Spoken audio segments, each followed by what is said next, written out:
What's going on, Mother Truckers? Welcome to Mother Trucker News. Email us at muthatruckernews@gmail.com.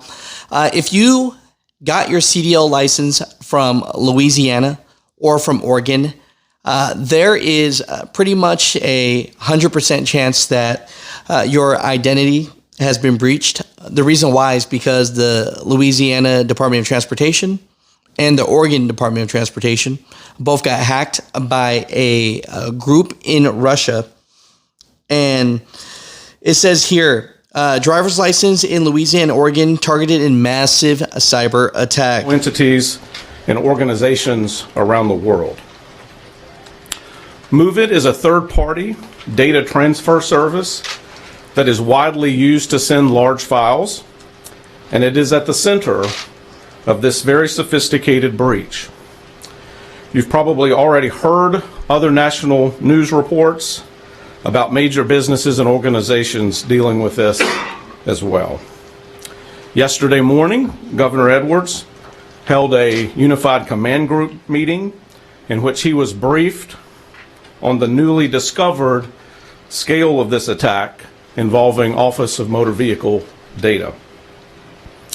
He then felt it was imperative that we get this information out to the public immediately so that folks could take proactive measures. To be clear, we believe that all Louisianians with a state-issued driver's license, ID, or car registration likely had data compromised. A wide-scale ransomware attack that occurred earlier this month threatened state driver's license agencies in Louisiana and Oregon, leaving the data of millions of license holders compromised. So when you're thinking about what's compromised here, it's your address, it's your name, it's your social security. They even know your car registration. They know your eye color, your height. So, identity theft, it's going to be really easy for them. Now, it says here on June 15th, the state official confirmed they were affected by a data breach inflicted by a global hack on a popular file sharing tool called MOVEit. MOVEit is a way that the Department of Transportation in Oregon and Louisiana transfer data to businesses. So they hacked that. The Russian hacker group called the CLOP ransomware gang has claimed credit for the attack, but so far the state official says that they haven't sold your information yet. At this time, there is no indication that this data has been sold, used, shared, or released. The state of Louisiana our data does not appear to be the focus of this attack. However, everyone should take this seriously and implement the protective measures that we published yesterday. And to recap, those measures include, most notably, freezing and monitoring your credit. We have posted on nextsteps.la.gov the numbers and web links for all three services: Experian, Equifax, and TransUnion. While we have no indication to believe that passwords were included, we know that passwords were not included in the data that was involved in this breach. We are recommending, as a best practice, that people change their passwords as soon as possible, and on an ongoing basis, the best practice is to change passwords every 90 days. It's also a good practice to protect your tax refund and returns with the Internal Revenue Service, and to check your Social Security benefits and report any suspected identity theft. These are all free steps that you can take. And again, this remains an ongoing investigation. The state will continue to update nextsteps.la.gov with additional information as resources are identified and as we have updates on the impacts of this event. I want to close before questions with just a brief word about the weather. So as you may have seen in Texas, Oklahoma, and even Florida, Mississippi last night, Louisiana also had some severe weather along the I-20 corridor. And so we've got some communities recovering from trees that may have been blown down, strong winds overnight, and a number of power outages. At this time, GOSEP is tracking about 180,000 power outages across North Louisiana, and we're remaining in contact with parishes in the impacted area to support them in any needs that they may have. And you're also aware that we are in hurricane season and that there is a storm out in the Atlantic, or system out in the Atlantic, that's being tracked by the National Hurricane Center. At this time, that poses no threat to Louisiana, but it's always a good reminder for people to be ready as we are in hurricane season. And with that, I will stop and be willing to answer some questions. Yes, sir. Are any other agencies besides OMB affected by the data breach? At this point, we have no reason to believe that data outside of what we've identified has been exposed. Certainly the scale of the data in the OMV data is so large as to involve most Louisianians, so that's the scope of what we're dealing with.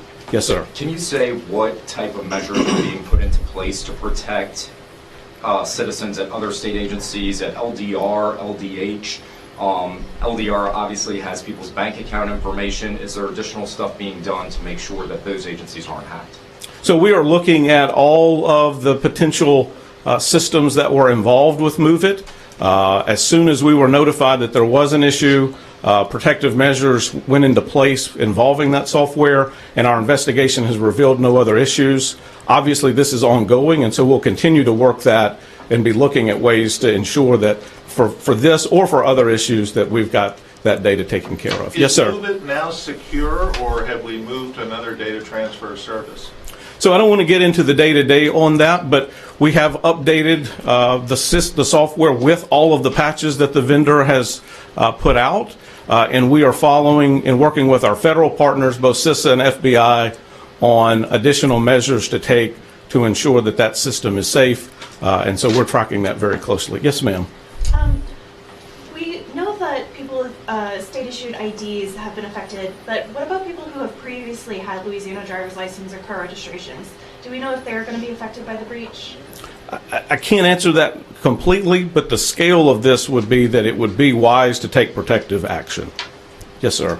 The governor said that he was briefed on this yesterday morning at 11 a.m., but a source tells us that his office actually knew about this about a week ago. Can you tell us when anybody in his office was first notified that of these potential threats? So I don't want to get into the exact notification here. I think the important part is that we knew Wednesday night the scale of the data that was involved, and we met the next morning to walk through what that meant.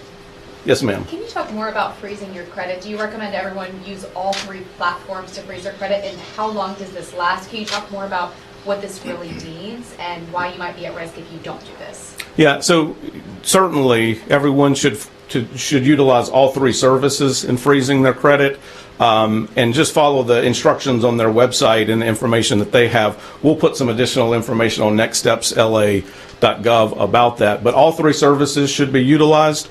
And the important thing there is that it doesn't keep someone from being able to utilize their own credit, but it ensures that should someone else try to access their credit, that they will be notified, and that's why it's important. It's a best practice at all times, but certainly in the scope of what we're dealing with here. Yes, ma'am. Can you estimate or just quantify exactly how many people have been compromised with the breach?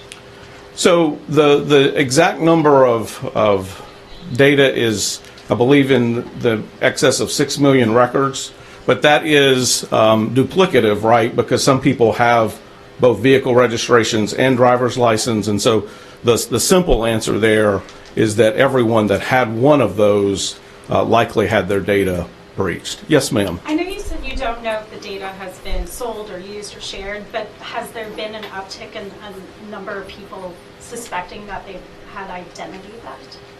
I'm not tracking anything related to that. What should people do if they've noticed a change between the time you guys were notified until the time the public was made aware?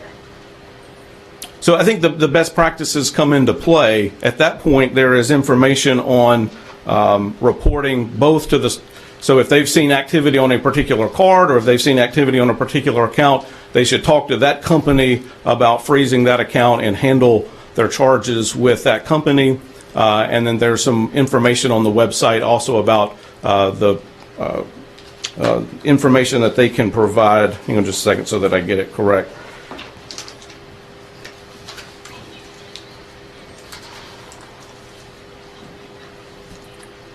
with the Federal Trade Commission on identitytheft.gov. So, and all of that will be put on our website as well. Yes, sir. Is this a worst case scenario for Louisiana? And if not, like, what are you guys doing to make sure that this doesn't happen again? So I don't want to get into how bad could bad be. I think it's serious when we're talking about all Louisianans that have one of these IDs that potentially have their data. I think what we've seen is the scope of this doesn't just involve governmental entities, and so that's going to be something that continues to evolve. Yes, sir. Last question? Y'all have put out, a great list of resources for people individually to steps to take to react to this. But I guess, on kind of a system level, this is hardly the first time this has happened. It continues to happen. Is the state prepared, and what's holding us back from, stopping this from happening repeatedly? Yeah, I think in terms of the scope of this one, it's going to be clear that Louisiana is not the focus of this. This was an issue with a vendor that's widely utilized across both government and non-government and private sector. I think the team that we have that was able to investigate and figure out what the limits of the breach were and act as quickly as we did in terms of identifying what data was in place and then notifying the public as soon as we knew that shows the team that we have and the experience that we have in this space. Thank y'all very much.